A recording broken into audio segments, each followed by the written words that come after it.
ഞങ്ങളുടെ പരിശുദ്ധ പിതാവേ, അനുഗ്രഹിക്കപ്പെട്ട നല്ല നിമിഷത്തിനായി ഞങ്ങൾ കർത്താവിനെ നന്ദിയോടെ സ്തോത്രം ചെയ്യുന്നു.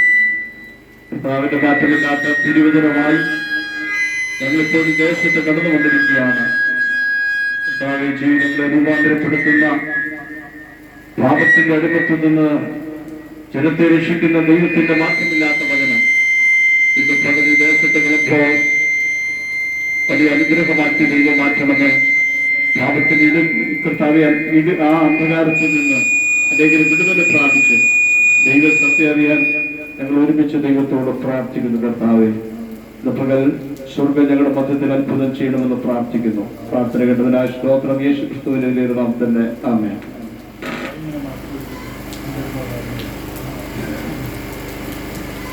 അടുത്ത മകനെയുമായി ഞങ്ങൾ ശ്രദ്ധിക്കുന്ന എല്ലാവർക്കും യേശു ക്രിസ്തുവിന്റെ നാമത്തിലുള്ള സ്നേഹവന്ദനത്തെ അറിയിക്കുന്നു. നമ്മൾ ഈ നാളുകളിൽ അനേക നാമങ്ങൾ കേൾക്കുന്നവരാകുന്നു. പല നാമങ്ങൾ കേൾക്കുമ്പോൾ ഈ നാളുകളിൽ വളരെയധികം ഭയക്കുന്ന നാമങ്ങളുമുണ്ട്. നമുക്കറിയാം, രോഗത്തിന്റെ നാമം പറയുമ്പോൾ, അതിന്റെ പേര് പറയുമ്പോൾ ഭയക്കുന്ന രോഗങ്ങൾ ഒക്കെ വർദ്ധിച്ചു വരുന്ന ഈ കാലഘട്ടത്തിൽ സകല മാനവരാശിക്ക് വേണ്ടി സ്വർഗത്തിന്റെ സകല മഹിമകളും വെടിഞ്ഞ് പാപികളായ മനുഷ്യനെ തേടി വന്ന ഒരു നാമമുണ്ട്. ആ നാമത്തിൽ രോഗസൗഖ്യമുണ്ട്. ആ നാമത്തിൽ ഭൂതങ്ങൾ അലറിയോടും. ആ നാമത്തിൽ വിടുതലുണ്ട്. തുടർന്ന് നമുക്ക് ഈ ഗാനത്തിലൂടെ ആ നാമത്തിന്റെ മഹത്വത്തെ വർണ്ണിക്കുന്നത് നമുക്ക് ശ്രദ്ധയോടെ ശ്രമിക്കാം.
ജീവിതത്തിൽ മാതൃകയെ കാട്ടിത്തന്ന പാവനമം പുണ്യനാമം.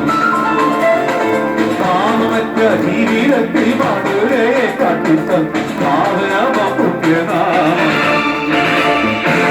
യേശുനാമം അതിശയനാമം, ഏഴയെനിക്കുനാമം. അതിശയനാമം, ഏഴയെനിക്കുനാമം.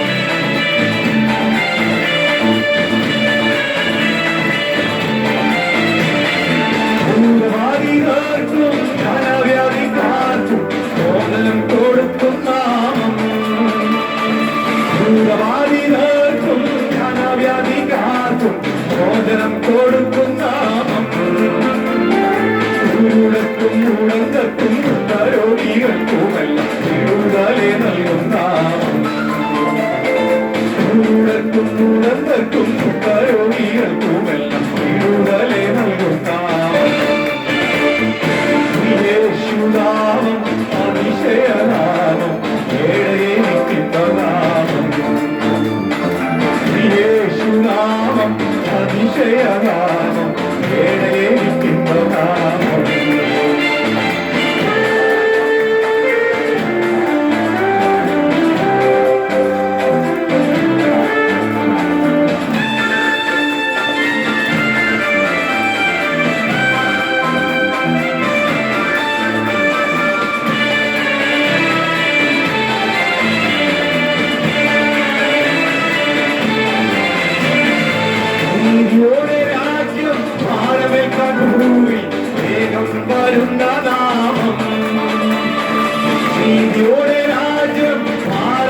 വേഗം വരുന്ന നാമം നാടുവാഴികളം തന്റെ സിദ്ധരുമായി സിംഹാസനത്തിൽ വാഴും നാമം നാടുവാഴികളം തന്റെ സിദ്ധരുമായി സിംഹാസനത്തിൽ വാഴും നാമം യേശുനാമം അതിശയനാമം ഏഴേ നിൽക്കുന്ന നാമം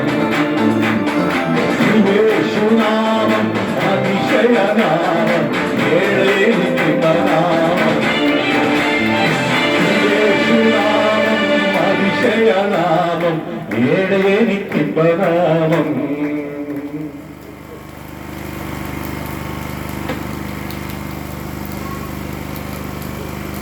അടുത്ത മഹനീയമായി ഈ ഉച്ചഭാഷയുടെ ശ്രദ്ധാപരിധിയിൽ ഞങ്ങളുടെ വാക്കുകളെ സാശ്രദ്ധയും ശ്രമിക്കുന്ന ബഹുമാന്യരും ആദരണീയമായിരിക്കുന്ന ഞങ്ങളുടെ എല്ലാ ശ്രോതാക്കൾക്കും ഞങ്ങളുടെ ഹൃദയത്തിന്റെ ഭാഷയിൽ ഞങ്ങളുടെ സ്നേഹവന്ദനത്തെ അറിയിക്കും. ഈ ഭവനത്തിന്റെ അങ്കണത്തിൽ വ്യത്യസ്ത പ്രായക്കാരായിരിക്കുന്ന ഒരു കൂട്ടം ആൾക്കാർ ഇവിടെ കൂടി വന്ന ബഹുമാന്യരായിരിക്കുന്ന നിങ്ങളെ അഭിസംബോധന ചെയ്യുകയാണ്. എന്താണ് ഇതിന്റെ ഉദ്ദേശം? മനുഷ്യൻ ശ്രദ്ധിക്കേണ്ടതും അറിഞ്ഞിരിക്കേണ്ടതുമായ നിരവധി കാര്യങ്ങളുണ്ട്.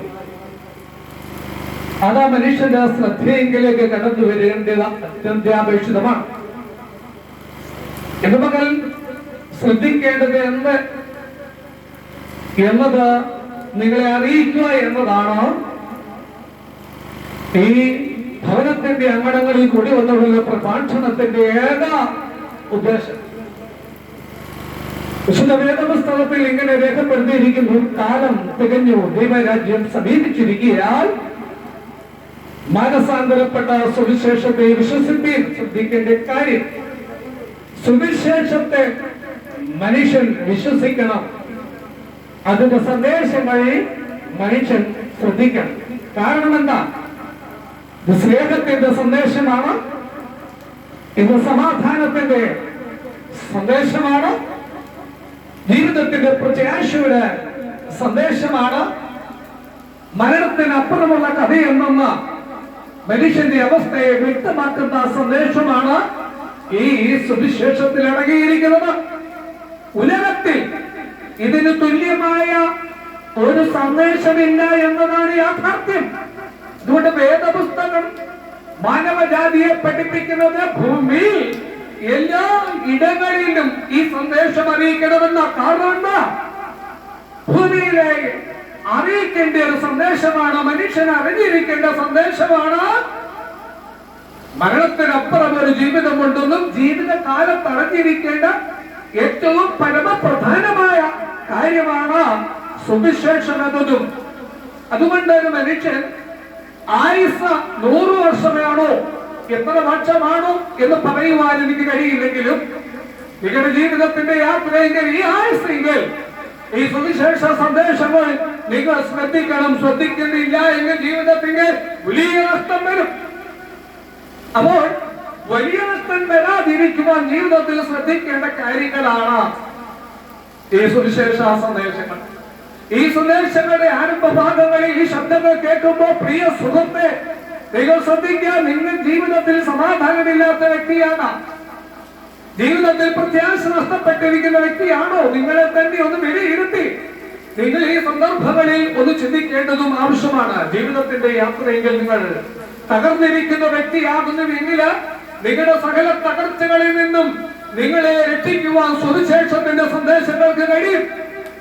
നിങ്ങൾ രോഗിയായിരിക്കുന്നുവെങ്കിൽ അനേക വൈദ്യന്മാരെ ചികിത്സിച്ചിട്ട് നിങ്ങൾ ഭേദമാക്കുന്നില്ല എങ്കിൽ രോഗികളെ സൗഖ്യമാക്കുന്ന നസറേയനായിരിക്കുന്ന യേശുവുണ്ട്. അവരിൽ വിശ്വസിക്കുന്നവർക്ക് രോഗ സൗഖ്യങ്ങൾ ലഭ്യമാകുന്നു. ഞങ്ങൾ അനേകർ ഇതിന് സാക്ഷികൾ കൂടിയാണ്. അപ്പൊ നിങ്ങളുടെ തകർച്ചകളിൽ നിന്ന് നിങ്ങളെ വിടുവിക്കുന്ന സന്ദേശങ്ങളാണ്. അതുകൊണ്ടാണ് ശ്രേഷ്ഠ ഇത് ശ്രദ്ധിക്കണമെന്ന് പറയുന്നത്. ഇന്ന് ശാസ്ത്ര സാങ്കേതിക വിദ്യയിൽ മനുഷ്യന്റെ ജീവിത യാത്രയുടെ കുതിപ്പുകൾ വർദ്ധിച്ചിരിക്കുകയാണ്. ഈ കമ്പ്യൂട്ടർ യുഗത്തില് എന്നിട്ട് മനുഷ്യൻ എവിടെയെല്ലാം പരാജയപ്പെടുന്നു. അനവധി പരാജയങ്ങളെ ഏറ്റുവാങ്ങിക്കൊണ്ട് അവൻ ജീവിതം മുമ്പോട്ട് കടന്നു പോകുകയാണ്. ഈ ശാസ്ത്ര സാങ്കേതിക ഈ യുഗത്തിലും മനുഷ്യൻ പരാജയങ്ങൾ ഏറ്റുവാങ്ങുന്നു. ഇന്ന് പകൽ ശ്രദ്ധിക്കുക, നിങ്ങൾ ശ്രദ്ധിക്കേണ്ടതാ. ഒരു കപ്പൽ യാത്രയെങ്കിൽ നിങ്ങൾ ശ്രദ്ധിക്കുക, ഒരു തുറമുഖത്ത് നിന്ന് മറ്റൊരു തുറമുഖത്തിലേക്ക് അത് യാത്ര ചെയ്യുമ്പോൾ ലക്ഷ്യസ്ഥാനത്ത് എത്തിച്ചേരുവാൻ അതിന്റെ ദിശ മനസ്സിലാക്കാൻ ഒരു വടക്ക് നോക്കിയ യന്ത്രമുണ്ട്. ആ ദിശ മനസ്സിലാക്കിക്കൊണ്ട് ആ കപ്പൽ യാത്ര ചെയ്താൽ അതടുത്ത ലക്ഷ്യ തുറമുഖത്ത് എത്തിച്ചേരുവാൻ കഴിയും. ഒരു മരുഭൂമിയിൽ കൂടി യാത്ര ചെയ്യുന്ന ഒരു മനുഷ്യനാകുന്നുവെങ്കിൽ, ആ വഴി അവന് പരിചയമില്ലാത്ത വഴിയിലൂടെ സഞ്ചരിക്കുന്നുവെങ്കിൽ, ആ യാത്ര അറിയാവുന്ന മറ്റൊരുവൻ നിങ്ങളെ സഹായിക്കാനുണ്ടെങ്കിൽ അവൻ നിങ്ങളുടെ വഴികളെ ശ്രദ്ധിക്കും. അങ്ങനെയെങ്കിൽ ജീവിതത്തിന്റെ യാത്രകൾ നിങ്ങൾ ശ്രദ്ധിക്കേണ്ടതാ. നിങ്ങൾ വാഹനം ഓടിക്കുന്ന ഒരു വ്യക്തിയാകുന്നുവെങ്കിൽ വഴിയിൽ സൈൻ ബോർഡുകൾ കാണാം. ഇത് വളവാണ്, ഇത് കയറ്റമാണ്. വാഹനം ഓടിക്കുമ്പോൾ നിങ്ങൾ ശ്രദ്ധിക്കണം. അങ്ങനെ ശ്രദ്ധിച്ച് ഓടിച്ചാൽ അപകടങ്ങളിൽ നിന്നും അനർത്ഥങ്ങളിൽ നിന്നും നിങ്ങൾ വിടുവിക്കപ്പെടുമെന്ന് ഞാൻ പറയാതെ നിങ്ങൾക്കറിയാം. ഇന്ന് പകൽ എന്താണ് പ്രഭാഷണത്തിന്റെ ഉദ്ദേശം? നിങ്ങൾ ശ്രദ്ധിക്കണം. എന്താണ് ശ്രദ്ധിക്കേണ്ടത്? ശ്വാസത്തിന്റെ നായകനും മുത്തുവേഷവുമായ ക്രിസ്തു യേശുവിനെ എന്നാണ് പൗലോസ്ലീഹ പറയുന്നത്. യേശു ക്രിസ്തുവിനെ ശ്രദ്ധിക്കണമെന്നാണ് വിശുദ്ധ വേദപുസ്തകം പറയുന്നത്. എന്തിനാണ് യേശു ക്രിസ്തുവിനെ മനുഷ്യൻ ശ്രദ്ധിക്കേണ്ടത്? അതൊരു ചോദ്യം ഉയരുന്നില്ല. ശ്രദ്ധിക്കണം എന്ന് പറയുമ്പോൾ ആരാ ശ്രദ്ധിക്കണം? എന്തിനു ശ്രദ്ധിക്കണം? ശ്രദ്ധിക്കേണ്ട കാര്യം നിങ്ങളുടെ സൃഷ്ടാവാണ് ദൈവം. അതുകൊണ്ട് താങ്കളെ ശ്രദ്ധിക്കേണ്ട കാര്യമുണ്ട്. സകല മനുഷ്യന്റെ സൃഷ്ടാവ് ദൈവമാണ്. ദൈവം മനുഷ്യനെ സൃഷ്ടിച്ചിട്ട് ആധികാരികമായി പറയുകയാണ്, എന്റെ സാദൃശ്യത്തിലും എന്റെ സ്വരൂപത്തിലും ഞാൻ മനുഷ്യനെ സൃഷ്ടിച്ചിരിക്കുന്നു എന്നാണ് ദൈവം മനുഷ്യന്റെ പേരിൽ അവകാശവാദം ഉയർത്തുന്നത്. ഡാർവിൻ പറയുന്നത് പോലെയല്ല, ശാസ്ത്രത്തിന്റെ ആധുനിക പിതാവ് പറയുന്നത് പോലെയല്ല, കാറൽ മാർക്സ് പറയുന്നത് പോലെ ഒന്നുമല്ല. വിശുദ്ധ വേദപുസ്തകം പറയുന്നത് മനുഷ്യന്റെ സൃഷ്ടാവ് ദൈവമാണ്. ഞാൻ പറഞ്ഞില്ല, താങ്കൾ ശ്രദ്ധിക്കണമെന്ന് പറഞ്ഞില്ലേ? അതിന്റെ കാരണം നിങ്ങളെ സൃഷ്ടിച്ചിരിക്കുന്നത് ദൈവമാണ്. അതുകൊണ്ട് ദൈവം പറയുന്നു നിങ്ങൾ ശ്രദ്ധിക്കേണ്ടത് നിങ്ങളുടെ രക്ഷകനായിരിക്കുന്ന യേശു ക്രിസ്തുവിനെ മനുഷ്യൻ ശ്രദ്ധിക്കണം. അത് ശ്രദ്ധിക്കാൻ കഴിയുന്നില്ലെങ്കിൽ നിങ്ങളുടെ ആയുസ്, നിങ്ങളുടെ ജീവിതത്തിന്റെ നാളുകൾ വാസ്തവത്തിൽ പ്രയോജനമില്ലാത്ത ഒന്നായി തീരുമെന്നതൊരു യാഥാർത്ഥ്യമാണ്. ഇനിയും എന്തിനാണ് മനുഷ്യൻ ഈ യേശുവിനെ ശ്രദ്ധിക്കണമെന്ന് പറയുന്നത്? ഒന്ന് പറഞ്ഞു, മനുഷ്യന്റെ സൃഷ്ടാവ് ദൈവമാണ്. തന്റെ സാദൃശ്യത്തിലും സ്വരൂപത്തിലും ദൈവം മനുഷ്യനെ സൃഷ്ടിച്ചു. എന്താണ് ആ സാദൃശ്യം, സ്വരൂപം? അനേക ജീവികൾ ഇവിടെ ഉണ്ട്. എന്ന മനുഷ്യൻ അതിൽ നിന്നും വളരെ വ്യത്യസ്തനാണ്. ഇനി ദൈവം മനുഷ്യനും തമ്മിൽ ശ്രദ്ധിക്കേണ്ടത്, ദൈവം ജ്ഞാനിയാണ്. മനുഷ്യനെ ദൈവം സൃഷ്ടിച്ചപ്പോൾ തന്റെ ജ്ഞാനത്തിൽ സൃഷ്ടിച്ചപ്പോൾ അവൻ ബുദ്ധിയുള്ളവനായിരുന്നു. ദൈവത്തിന്റെ സാദൃശ്യം എന്ന് പറയുമ്പോൾ നൂറ്റാണ്ടുകളായി ഇവിടെ പറവകൾ കൂടുകൂട്ടുന്നത് പോലല്ല മനുഷ്യനൊരു പിറപടിയുന്നത്. ഇന്ന് ഈ ആധുനിക ശാസ്ത്രയുഗത്തിൽ ചന്ദ്രനിൽ പോയി താമസിക്കുവാനുള്ള ക്രമീകരണങ്ങൾ ഇന്ന് ക്രമീകരിച്ചുകൊണ്ടിരിക്കുകയാണ്. മനുഷ്യൻ എത്ര വളർന്നിരിക്കുന്നു, ശാസ്ത്രം എത്ര ഉയർന്നിരിക്കുന്നു. മനുഷ്യന്റെ ജ്ഞാനം കൊണ്ട് അത് നേടിയെടുത്തപ്പോൾ മനുഷ്യൻ ബുദ്ധിയുള്ളവനാണ്. അതാണ് ദൈവത്തിന്റെ സാദൃശ്യം. മനുഷ്യന് തീരുമാനമുള്ളവനാണ്. ഏത് കാര്യത്തിന്റെയും മനുഷ്യന് തീരുമാനമുണ്ട്.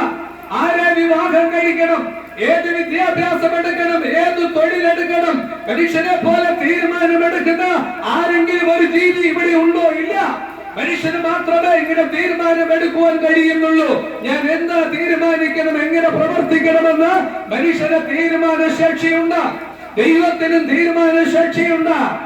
മനുഷ്യനെ സംബന്ധിച്ചിടത്തോളം അവൻ വികാരമുള്ളവനാണ്. ദുഃഖത്തിന്റെ വികാരമുണ്ട്, സന്തോഷത്തിന്റെ വികാരങ്ങളുണ്ട്. മനസാക്ഷിയിൽ അവന്റെ ഉള്ളങ്ങൾ ഇടപെടുന്നുണ്ട്. ദൈവത്തെ സംബന്ധിച്ചോളം ദൈവം മനസ്സലിവുള്ളവനാണ്, മനുഷ്യനോ മനസാക്ഷിയുള്ളവനാണ്. അവൻ ദൈവത്തിന്റെ സാദൃശ്യത്തിലും ദൈവത്തിന്റെ സ്വരൂപത്തിലും ദൈവം മനുഷ്യനെ സൃഷ്ടിച്ചിരിക്കുന്ന സ്നേഹിത, ഇത് നിങ്ങളുടെ ആദ്യത്തെ അറിവാണ്.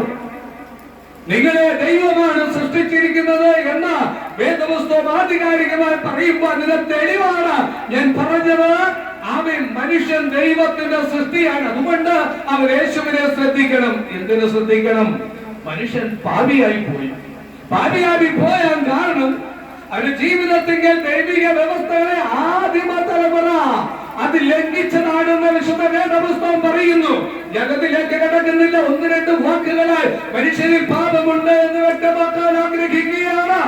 ഒരു വാക്ക് പറഞ്ഞ ആ വാക്ക് തെറ്റിപ്പോയി എന്ന് നിങ്ങൾക്ക് മനസ്സിലാകുന്നുണ്ട്. അതിൽ പാപമുണ്ട്.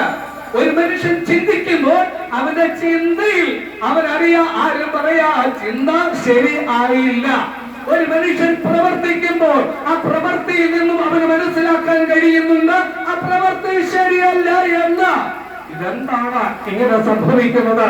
അതിന് പറയുന്നു, മനുഷ്യനിൽ പാപമുള്ളത് കൊണ്ട് അവന്റെ വാക്കിലും അവന്റെ പ്രവൃത്തിയിലും അവന്റെ ചിന്തകളിലും പാപം നിറഞ്ഞിരിക്കുന്നു.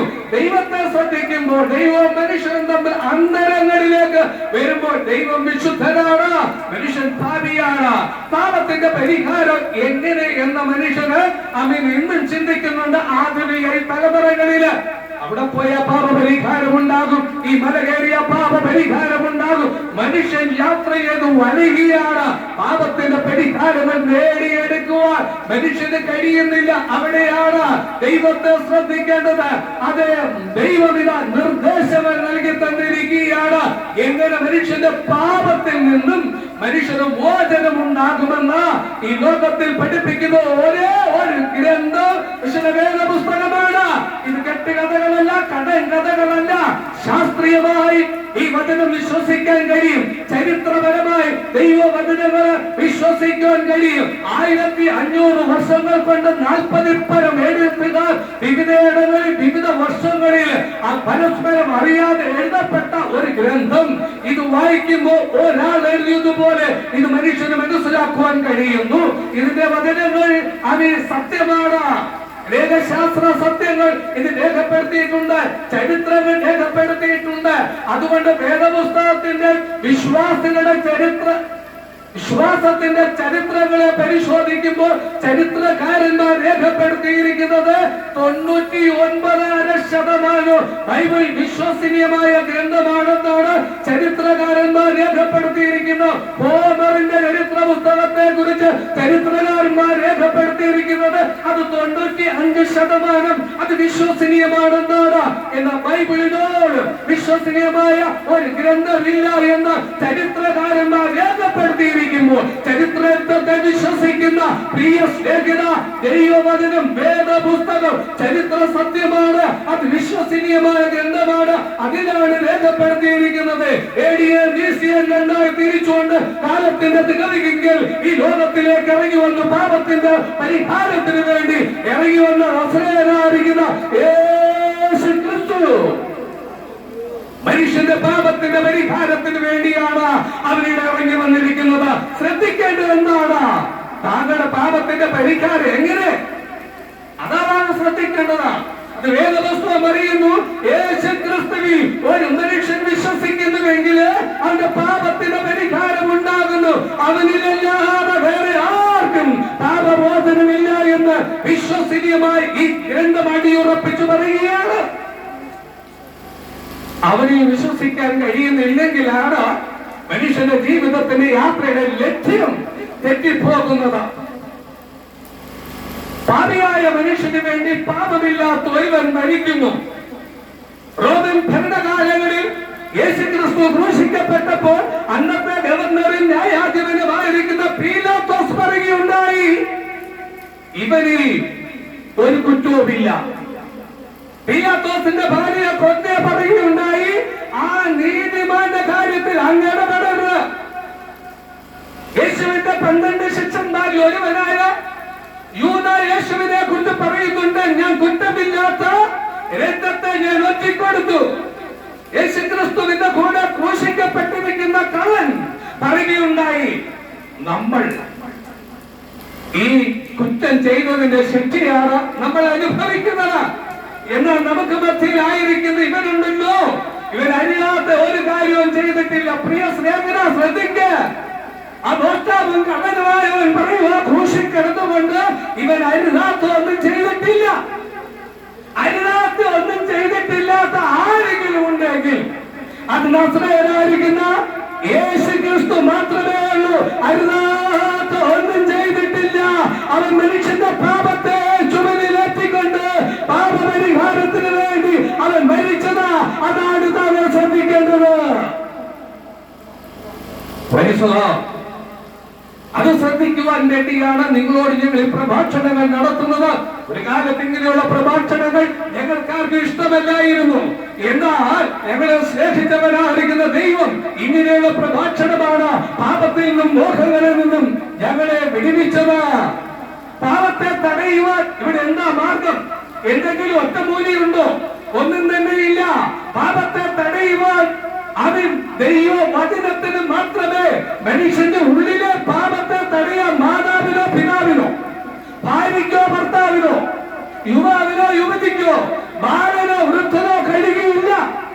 അങ്ങനെ കഴിയുമായിരുന്നുവെങ്കിൽ ഇവിടെ കൊലപാതകം നടക്കത്തില്ലായിരുന്നു, ഇവിടെ മോക്ഷണം നടക്കത്തില്ലായിരുന്നു, ബലാത്സംഗങ്ങൾ നടക്കത്തില്ലായിരുന്നു, അതിക്രമങ്ങൾ നടക്കത്തില്ലായിരുന്നു, പീഡനങ്ങൾ നടക്കത്തില്ലായിരുന്നു. അതിനെ തടയുവാൻ അവരുടെ ഉള്ളിൽ ദൈവവചനം ഇല്ല. എന്നാ വേദപുസ്തകം വായിച്ചു പഠിക്കുന്ന ഒരു മനുഷ്യന്റെ ഉള്ളിൽ പാപത്തിന് പ്രവേശനമില്ല. അതിനെ തടയുവാൻ ദൈവവചനത്തിന് കഴിയും. കരുത്തുറ്റ സന്ദേശമാണ് സുവിശേഷ സന്ദേശം. അതാണ് മനുഷ്യനെ പാപത്തിൽ നിന്നും വിടുവിക്കുന്നത്. പാപത്തിന്റെ ആസക്തിയിൽ നിന്ന് മതത്തിന് മനുഷ്യനെ വിടുവിക്കാൻ കഴിയുകയില്ല. രാഷ്ട്രീയ പ്രസ്ഥാനങ്ങൾക്ക് കഴിയുകയില്ല. ഇസ്ലാങ്ങൾക്ക് കഴിയുകയില്ല. ഒരു മതത്തിലെ വിശ്വാസത്തിന് കഴിയുകയില്ല. അങ്ങനെ കഴിയുമായിരുന്നു എങ്കിൽ യേശുക്രിസ്തു യാഗത്തിന്റെ ആവശ്യമില്ലായിരുന്നു. അപ്പോൾ ഇസ്ലാങ്ങൾക്കോ രാഷ്ട്രീയക്കാർക്കോ പ്രസ്ഥാനങ്ങൾക്കോ പ്രസ്താവനകൾക്കോ മനുഷ്യന്റെ പാപത്തിൽ നിന്ന് മനുഷ്യനെ വിടുവിക്കുവാൻ കഴിയുകയില്ല. യേശുക്രിസ്തുവിലുള്ള വിശ്വാസത്താൽ മാത്രമേ മനുഷ്യന് പാപമോചനം ലഭ്യമാകത്തുള്ളൂ. പാപമോചനം പ്രാപിച്ചില്ല എങ്കിൽ എന്താണ് പ്രശ്നം എന്ന് ചോദിക്കുന്ന ഒരുപാട് മനുഷ്യനുണ്ട്. എന്നാ സ്നേഹിത, മരണം വരും. ഏത് സമയമാണ് മരണം വരുന്നത് എന്ന് എനിക്കും താങ്കൾക്കും അറിയുകയില്ല. പക്ഷേ ജനിച്ചിരിക്കുന്ന മനുഷ്യൻ ഓരോ ദിവസവും മരണത്തിലേക്കാണ് നീങ്ങിക്കൊണ്ടിരിക്കുന്നത്. മരണത്തെ ഭയപ്പെടുന്ന അനവധി മനുഷ്യരുണ്ട്. ഈ പ്രഭാഷണം കേൾക്കുമ്പോൾ താങ്കളുടെ മാനസിക നില മരണത്തോട് ബന്ധത്തിൽ ഏത് നിലകളിലാണ് നിങ്ങളുടെ ഉള്ളിൽ അതിന്റെ വികാരങ്ങൾ വിചാരങ്ങൾ എന്ന് താങ്കൾക്ക് സ്വയം ചിന്തിച്ചാൽ അറിയാം. മരണത്തിന് അപ്പുറം ഒരു ജീവിതമുണ്ട്. കാരണം എന്താണ്?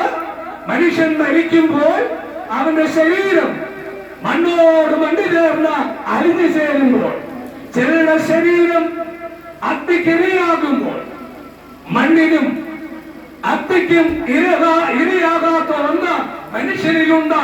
അതാണ് മനുഷ്യന്റെ മേലുള്ള ആത്മാവ്. ഇവിടെ അനേക ജീവികളുണ്ട്. എന്നാൽ മനുഷ്യനിൽ മാത്രമേ ഉള്ളൂ ആത്മാവ്. അവൻ ദൈവത്തിന്റെ സാദൃശ്യത്തിലും സ്വരൂപത്തിലും മനുഷ്യനെ സൃഷ്ടിച്ചപ്പോൾ ദൈവം മനുഷ്യനിൽ നൽകിക്കൊടുത്തതാണ് ആത്മാവ്. അപ്പോ ആത്മാവ് മരണത്തിന് വിധേയപ്പെടുന്ന അല്ല. സകല മനുഷ്യന്റെയും ആത്മാവിന് ന്യായം വിധിക്കുന്ന ഒരു ദൈവമുണ്ട്. ഈ ആത്മാവിനെ രക്ഷയ്ക്ക് വേണ്ടിയാണ് യേശുക്രിസ്തു കാൽവരിയെങ്കിൽ മരിച്ചത് പ്രിയ സ്നേഹിത യേശുക്രിസ്തുവിന്റെ മരണവേളയെങ്കിൽ താൻ പറയുന്നു ഒരു വാക്ക് നിങ്ങളുടെ ശ്രദ്ധയെങ്കിലേക്ക് കൊണ്ടുവരുവാൻ ഞാൻ ആഗ്രഹിക്കുകയാണ്. ക്രൂശിൽ കിടന്നുവാൻ യേശു പറയുകയുണ്ടായി, സകലം നിവൃത്തിയായി, സകലം നിവൃത്തിയായി. ഇവിടെ ലോകത്ത് ജീവിച്ച ഏതെങ്കിലും മനുഷ്യൻ പറഞ്ഞിട്ടുണ്ടോ സകലം നിവൃത്തിയായെന്ന്? അലക്സാണ്ടർ ചക്രവർത്തി പറഞ്ഞിട്ടുണ്ടോ തന്റെ ജീവിതത്തിന്റെ യാത്രയിൽ സകലം നിവൃത്തിയായെന്ന്? ഏതെങ്കിലും രാഷ്ട്രീയ നേതാക്കന്മാർ പറഞ്ഞിട്ടുണ്ടോ? ഒരു മനുഷ്യനും പറഞ്ഞിട്ടില്ല. സകല മനുഷ്യനും ലോകം വിട്ടു പോകുമ്പോൾ പൂർത്തീകരിക്കപ്പെടാത്ത അനേക കാര്യങ്ങളുണ്ട്. എന്നാൽ യേശു പറഞ്ഞു സകലം നിവൃത്തിയായി. എന്നാൽ മനുഷ്യൻ മരിക്കുമ്പോൾ കുഞ്ഞുങ്ങളുടെ വിദ്യാഭ്യാസം പൂർത്തീകരിക്കപ്പെടാതെ കുടുംബത്തിന്റെ നാദ്യം കടന്നുപോയിട്ടുണ്ട്. വീടിന്റെ പണി പൂർത്തീകരിക്കാതെ അതിൽ അനേക ആൾക്കാർ കടന്നുപോയിട്ടുണ്ട്. സാമ്പത്തിക പരാജയങ്ങൾ ജീവിതത്തിൽ ഏറ്റുവാങ്ങി അവയ്ക്ക് പരിഹാരം കാണാതെ അനേകം കടന്നുപോയിട്ടുണ്ട്. അപ്പൊ വിദ്യാഭ്യാസമാകാം, തൊഴിൽപരമാകാം, വിവാഹമാകാം, ഭാവിയാകാം, അതൊന്നും പൂർത്തീകരിക്കപ്പെടാതെ ചെയ്യേണ്ടത് പലതും ചെയ്യാതെ അനേക കാര്യങ്ങൾ ശേഷിച്ചു വിട്ട് അനേകർ ഈ ലോകത്തിൽ നിന്നും മാറ്റപ്പെടുമ്പോൾ മനുഷ്യനെ സംബന്ധിച്ചിടത്തോളം അവൻ മനസ്സിലാക്കേണ്ട കാര്യമാണ് എല്ലാം പൂർത്തീകരിക്കുവാനുള്ള കഴിവ് മനുഷ്യനില്ല. എന്നാൽ ഇവിടെ ഒരുവൻ പറയുന്നു ഞാൻ സകലവും നിവൃത്തിയായി. അത് പാപിയായ മനുഷ്യന്റെ പാപത്തിന്റെ പരിഹാരത്തിന്റെ മാർഗം എന്താണ്? അതാണ് യേശുക്രിസ്തു നിവർത്തീകരിച്ചിരിക്കുന്നത്. അപ്പൊ യേശുവിൽ ആര് വിശ്വസിക്കുന്നുവോ വിശ്വസിക്കുന്നവർക്കാണ് പാപമോചനങ്ങൾ പ്രാപിക്കപ്പെടുവാൻ കഴിയുന്നത്. വേദപുസ്തകം പറയുന്നു മറ്റൊരുത്തിനും രക്ഷയില്ല. ആകാശത്തിന്റെ കീഴിൽ മനുഷ്യനിടയിൽ യേശു എന്ന നാമമല്ലാതെ വേറെ ഒരു നാമവും ഇല്ല എന്ന് വിശുദ്ധ വേദപുസ്തകം പറയും. പാപപരിഹാരത്തിന്റെ മാർഗം യേശുവിൽ ഒരുവൻ വിശ്വസിക്കുക. യേശുവിൽ ഒരുവൻ വിശ്വസിച്ചാൽ അവന് പാപമോചനം ഉണ്ടാകും. ജീവിതത്തിൽ സമാധാനങ്ങൾ പ്രാപിക്കപ്പെടുവാൻ കഴിയും. ഈ ലോകത്തിന്റെ പദവിയോ ഉന്നത സ്ഥാനങ്ങളോ നിങ്ങളെ ജീവിതത്തിൽ സംതൃപ്തരാക്കത്തില്ല. ജയലളിത ഇവിടെ മരിച്ചു. തനിക്ക് കിട്ടാവുന്ന ഏറ്റവും വലിയ പദവി താൻ നേടിയെടുത്തു. ലോകത്ത് നിന്ന് യാത്ര ശ്രദ്ധിക്കുക. ഇവിടെയുള്ള സ്ഥാനങ്ങളും മാനങ്ങളും നിങ്ങൾക്ക് സമാധാനം തരികയില്ല. യേശുക്രിസ്തുവിലുള്ള വിശ്വാസം ഒന്ന് മാത്രമായിരിക്കും ദൈവത്തിൽ നിന്ന് സമാധാനങ്ങളെ പ്രാപിക്കപ്പെടുവാൻ ഏക വഴി. അതുകൊണ്ട് നിങ്ങളുടെ എന്റെ വാക്കുകൾ ഇവിടെ ചുരുക്കുമ്പോൾ നിങ്ങൾ ശ്രദ്ധിക്കുക. ഇന്ന് നിങ്ങൾ മരിച്ചാൽ നിങ്ങളുടെ ആത്മാവ് എവിടെയായിരിക്കും? ഉറപ്പോടെ ചെറുറപ്പോടെ പറയാൻ കഴിയുമോ? ഇന്ന് ഞാൻ മരിച്ചാൽ എന്റെ ആത്മാവ് നിത്യതയെങ്കിൽ എത്തിച്ചേരുമെന്ന് ഈ സന്ദേശം കേൾക്കുന്ന പ്രിയ സ്നേഹിത താങ്കൾക്ക് പറയുവാൻ കഴിയുമോ?